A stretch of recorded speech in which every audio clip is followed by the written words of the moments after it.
Welcome back to Title Trinity, the series where I'm pushing 3 separate paladins, each on a different spec, to the 0.1% Mythic Plus title in Season 3 of War Within. Here are the scores as of the end of the last video.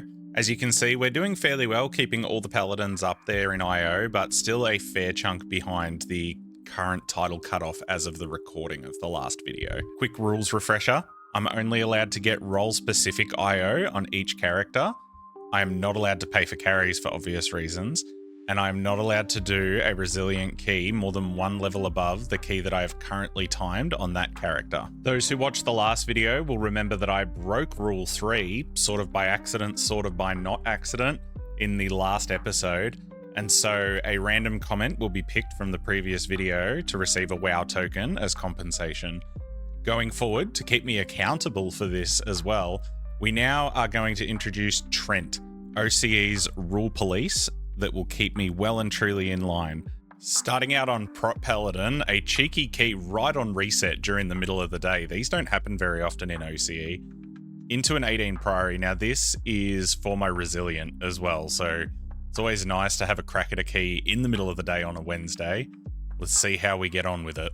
Now, I've had some troubles with this pull in the past. It's extremely sketchy on Prop Paladin, and probably any tank. You just take a lot of damage on the gather. As you can see, we are sort of fighting for our life right on the beginning there, but with Kings, we managed to keep ourselves alive and stabilize. And then after a deathless final section, which on a no-comms pug is basically unheard of, we polish this off with a good minute and a bit to spare, and start the fortnight out with Resi 18s ticked off the list. And then on the same day, I thought, man, we better get back in there with Holy Pally as well. This character's been falling behind a little bit, and we ticked this off at only a 15, admittedly, but we also knock out the Resilient 15 for the Holy Pally. So Priory always seems to be the key that is the one that's left behind. So good to get that knocked out of the way. And as if this Wednesday couldn't get any better, we get into an 18 Floodgate as Ret Pally, again as a no-comms pug, but this went extremely smoothly. The one really cool thing here is on this first pull, I don't have live updating for details enabled, but I blasted away. It's really nice to see some good numbers on Ret Pal. Heaps of time left in this final section. I did try my best to int a bit here by just standing in a frontal for no reason. Brain fart, I guess.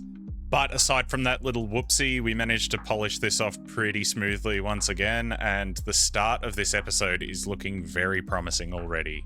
We're still living out here in Pugland, now in a plus 19 hauls. This is an NA group, but the ping didn't seem to be impacting me too much here, and we are absolutely blasting away. Love seeing Shock on Ali Shaman. For those who don't know, he was our healer in our push to title last season, and he is still blasting away. What a gamer. But as they say, the pugs giveth and the pugs taketh away. We're looking very good in this key here, but the healer just unfortunately dies and everything falls apart.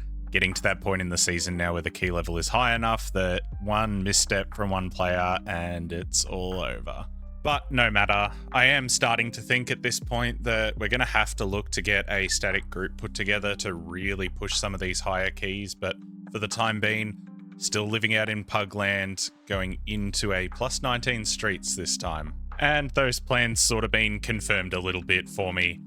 No one's fault here necessarily, we just had a few too many deaths, didn't have a battle res here, and with that extra DPS down, it's just going to be GG for this key. So in the goop we go, and another one chalked up as a brick. After a couple of Prop Pally bricks, figured that we better start sprinkling in some more HPL keys. They're a little bit lower level, and also this character definitely needs a lot more work than it has gotten over the last few weeks. Starting out here, timing a plus 17 error, so just slowly ticking the score up on HPL, but unfortunately can't really get a string of timed keys going. I am sort of really noticing that the gear on HPL is sort of falling behind a bit, really looking for that loom trinket. I think I'm going to have to try and weasel my way into a guild alt run or something to try and get the myth track version of it. And as if to once again emphasize the need for a more static and coordinated group, we are on Prop Pally again in a plus 19 Echo Dome. And we're looking sort of pretty tight to time here, but we just accidentally pull that burrowing dude, which is no one's fault, really. It does happen a lot. My route was very, very scuffed here. I think 19s look like the point at which you really need to have something a little bit more coordinated than just slamming your head against LFG. And so with this thought firmly solidified in my mind, I put the feelers out. I contacted people I'd played with before. We did a little bit of searching in LFG, and we had some success.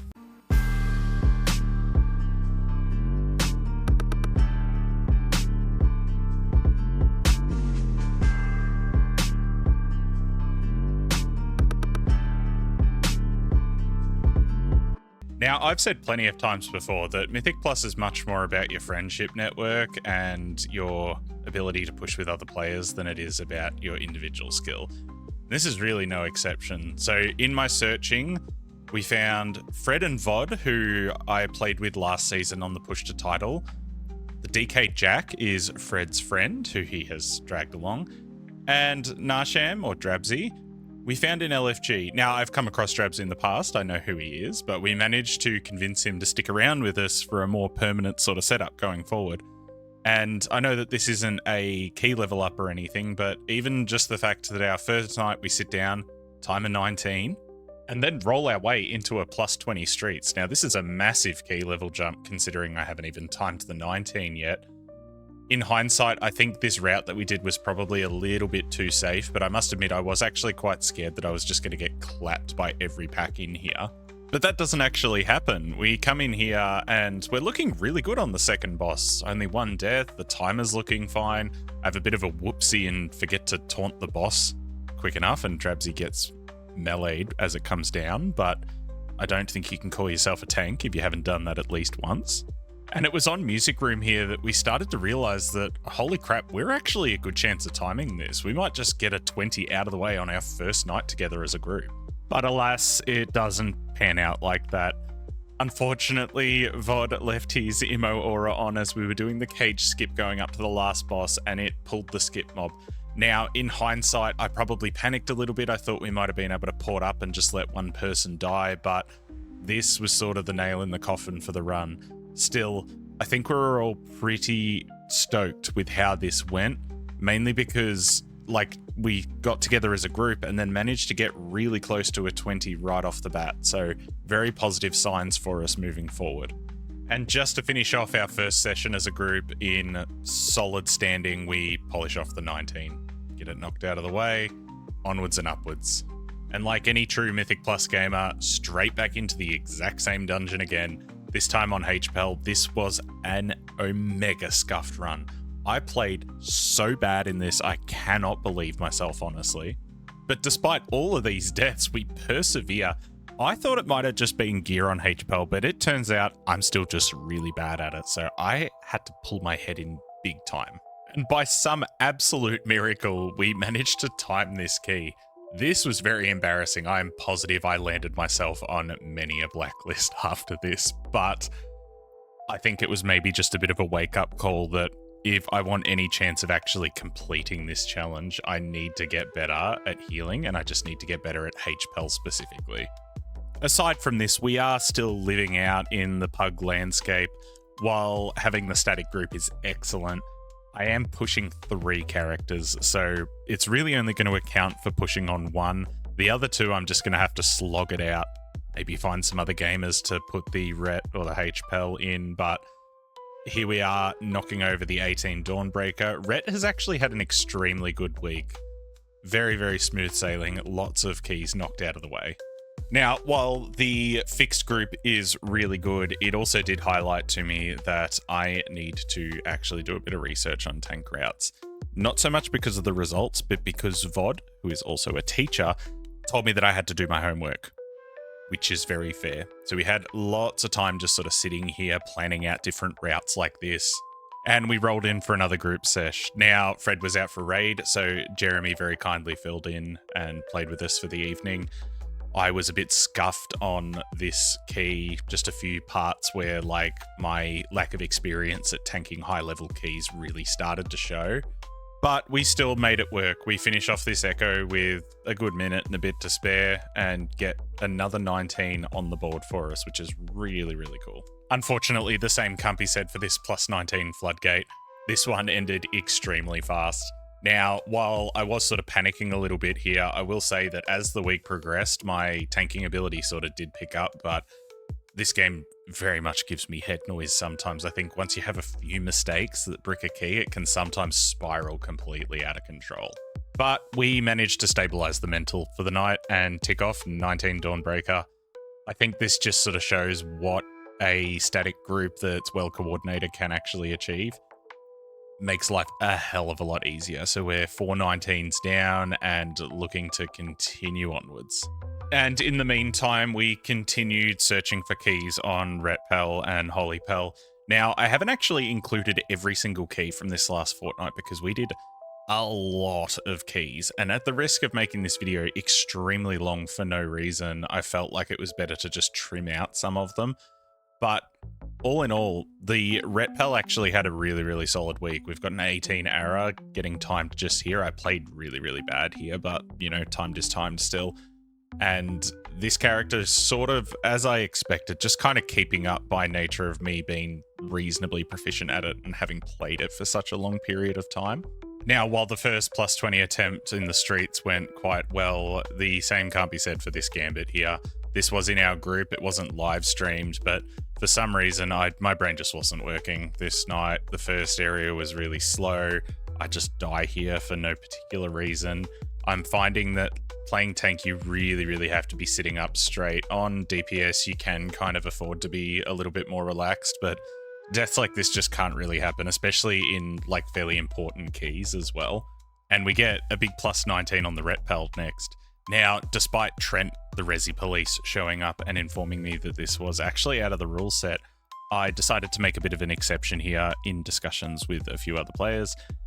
The OC boys seem to have this like weird affinity towards this balance druid here, despite the fact that he seems to have garnered a bit of a reputation for being very toxic. I'll pop up on screens just some of the receipts of this. So the decision was made that he counted as enough of an affix to negate the rule in this key. However, just for the consistency of the series, I'm going to give away another WoW token. So leave your comments below again, and we will do another spinner next episode. The one for the last episode will be done at the end of the video. Now, despite the fact that the boys wanted to carry cosmic energy through a key as a bit of a meme, I guess, he's actually performing reasonably well. So the boy locked in and played pretty good, and we're getting to the end of the first boss pretty well on time. And even on the third boss, we are looking pretty good. It turns out that cosmic energy might not have been as much of an affix as we thought he was going to be, but we've already bent the rules at this point, so we've got to keep going, I suppose. And we finish up with a 19 hauls under the belt. Now, I know, broken the rules again, so once again, WoW token time. Get your comments down below. I'm not quite as concerned about this one, to be honest. I don't think it necessarily ruins the integrity of the push. At this stage, I'd already timed a 19 and like 6 18s, so with hauls being one of the easier keys, I'm not too concerned. However, a rule's a rule. Get your comments below. Get free gold out of me. Now, I mentioned earlier that my HPEL skills were very much lacking, so in between all of this happening, I was actually doing quite a lot of research and practice on the class, and something sort of clicked all of a sudden. I guess started just pressing my buttons in the right order and actually, you know, healing like a proper healer. So we are in an 18 Ecodome here, a bit of a big jump for the HPEL, but it's looking alright in this pulsing phase, which is normally pretty dangerous and hard to heal. I managed to get through it pretty well. And with all of that practice under the belt, we get a plus 18 Ecodome ticked off, and then almost immediately after get a plus 18 Gambit ticked off. So looking pretty solid. I'm pretty happy with that for HPEL. And then to finish off the week, we have another tragic brick. This plus 20 Ara was going so well. Drabsy is an incredibly good healer. He is so good. We got to the end here and realized that we were short count, decided sort of on the fly that we were going to get some of these carriers in at the end. And I think those with the funnel that they provided for Vod and Fred, we're actually looking like it was doable for a second there. It was going to be an epic save, but Unfortunately, you can't really control where these carriers dive to, and they do just eventually dome Fred, and that's all she wrote.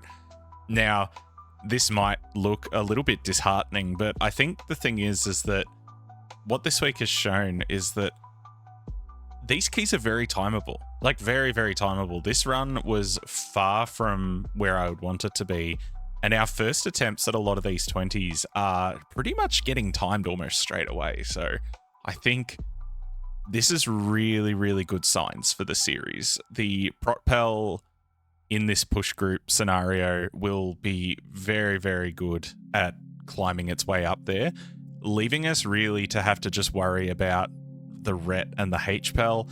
And as I've said, I'm very experienced with Ret as it is. So it's probably just going to end up being a case of how did push group go with Protpel, Ret just tagging along, and then HPEL, I guess, bringing up the rear. We'll see how we go. But yeah, tragic to not get this under the belt, but also like really, really positive signs for us as well. And with that, we are ending the week with the scores on screen and then the current title cutoff also listed beside it. Obviously, none of the characters inside of the cutoff still, but honestly, I think a lot of confidence has come from this week, and I am very, very certain that we will be able to make a very good run at this. It's already fairly impressive, even just for me looking at it, going like, man, that's 3 paladins at a reasonably high score already. So we're going to keep forging on. But I know everyone has been waiting for the WoW token giveaway, so let's get to the random comment picker already. All right, so here we are on a comment picker website. I hope this doesn't have Trojans on it. I guess we'll see though. 26 comments, so pretty good odds for everyone involved. Make sure you get your comments below for this video for the next WoW token giveaway. I guess at this point, you guys probably want me to be breaking the rules just so that you get a good shot at the token. So let's press the button and see who wins it. And the winner is Norbert Beliga 1504. So send me a PM on YouTube, and I will also send you a PM just in case you don't see it, and we will get that WoW token to you ASAP. I will provide receipts in the following video as well. So congrats, dude. And with that, thank you for tuning in for this episode of Title Trinity. If you want to see me live in action, check my Twitch stream out. If you want to support the channel, like Mr. Ghost Splinter and my other YouTube members, click the join button below for some cool perks. Otherwise, thank you for tuning in. Until next time, gamers, take care.